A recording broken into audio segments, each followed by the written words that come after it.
entered a competition called the Nottingham Castle Annual Open last year, and I won that competition, and that enabled me to create work in association with the castle.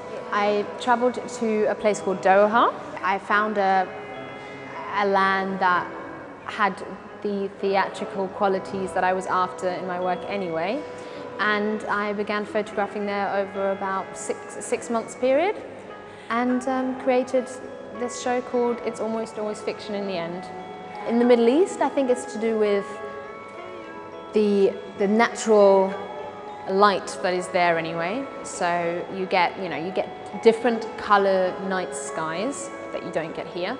Through using long exposures to capture those night skies, the colours become enhanced. Extreme lighting, extreme colours, extreme shapes, extreme in all ways. It's not important that it's Doha, it's not important that it's the Middle East, that's not important. In the end, they're fantasy worlds that are created and exist only because of the camera. I'm fascinated with fiction, and I'm fascinated with using the camera as a medium to explore worlds that are believable yet somehow are on the edge of reality.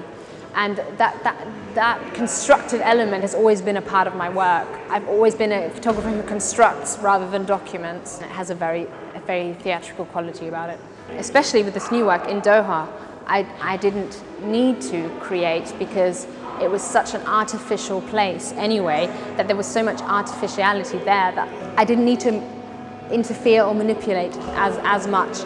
But with Tales of Other Spaces, putting real and unreal, or fact and fiction, next to each other, it creates a real sort of a buzz. And I like the fact that people don't always know what is real and what isn't real. I'm very much about creating colours and creating light whilst taking the picture. I'm pretty much going back to the basics of photography, which is this long exposure, painting with light in a dark space and then revealing objects because of that light. It feels like it's a stage where actors are about to begin their performance, or possibly a stage where actors have left. So it's this kind of almost randomness.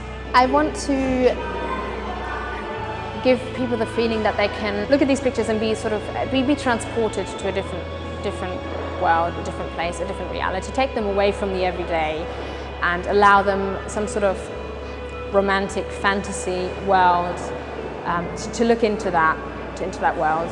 I hope that people come away with some sort of